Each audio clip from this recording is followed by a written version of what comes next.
When you see Geoff, he doesn't look like your prototypical hunter. When you hear Geoff, and the horse just went ape shit running all over the freaking trail. it cements home that this is definitely not a hunter. Born and raised in Liverpool, hunting was furthest from his mind.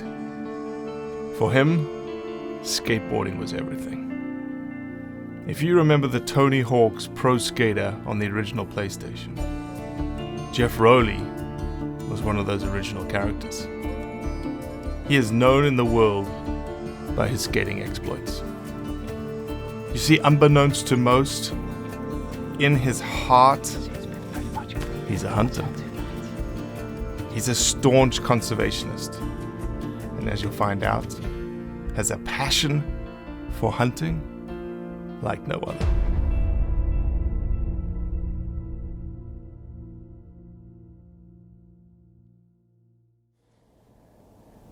It's two completely different worlds, I mean, skateboarding and hunting.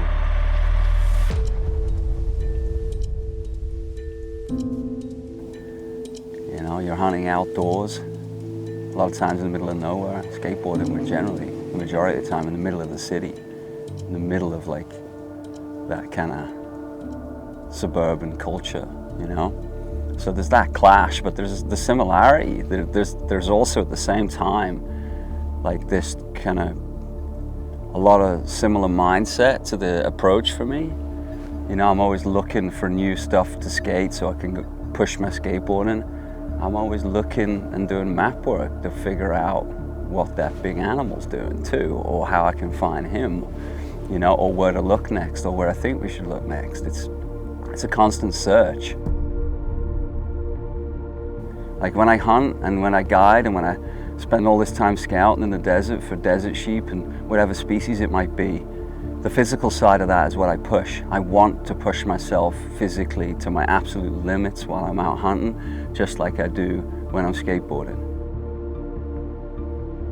I spend time out in the deserts and mountains because I feel whole when I go there. I feel complete. I feel like the cycle of life is finished for me. Like I can see it, you know, full circle. And I can't get that in the city. It's not all real what happens in the cities, and every single day you come out here in the deserts and mountains and there's life and death and the struggle for life and death, and it's right in front of you. And then there's beauty. You know, coming out and searching for wild animals or searching to figure out what their next move is, what their last move was, why they did it, you know, is what makes it tick for me. I want to understand that. I'll never know it all. Why should I? You know, that's the fun of it. Like if you know what you're going to get, what's the point, right? It's the journey and the adventure. And every single day when I come out in the deserts and mountains and I push myself, I see things I wouldn't ordinarily see. And all of those little tiny secrets when they show themselves to you, man, it's humbling. It's humbling. You can use your legs all you want. You can walk the mountain 2-3 times over if you want. And that does not mean that you're going to kill the animal. It still could be that just classic old, the animal won, right? Or it has a different life cycle that you couldn't figure out. For me, that's really just, that gives me a lot of fulfillment and a lot of sense of peace inside, knowing that that's happening, whether I like it or not. If somebody says to me, you're a hunter, you're a killer, that's all you do, you go out and you kill defenseless animals, my response to that immediately is, that's a complete injustice to the animal's life. You don't know what I did, you went there and you're judging me for something you most of the time don't know much about.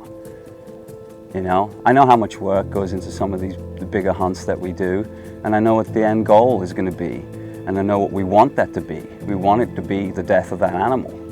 You know, we want to complete that cycle, and we want to complete that challenge, and that isn't always easy. You know, life isn't always easy. Sometimes you get a free run, sometimes you don't. Sometimes you get your ass served. People that make blanket statements about whole demographics of people with one word generally of barking up the wrong tree. I don't give them the time of day. You know, I'll do everything I can to explain to them so they understand what it is that I really do, but I won't take that. You know, to me that's offensive. Again, I think it's completely disrespectful to the animal's life, and I know that's not the only thing that we do it for. My name's Geoff Rowley. I'm a professional skateboarder and a hunter. Everyone has their own story. This is mine. It's in the blood.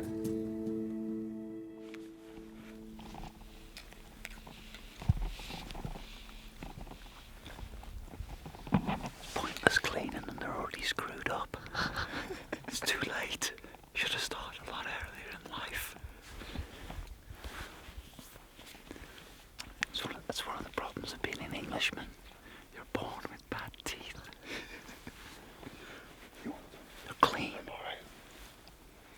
They're just mangled.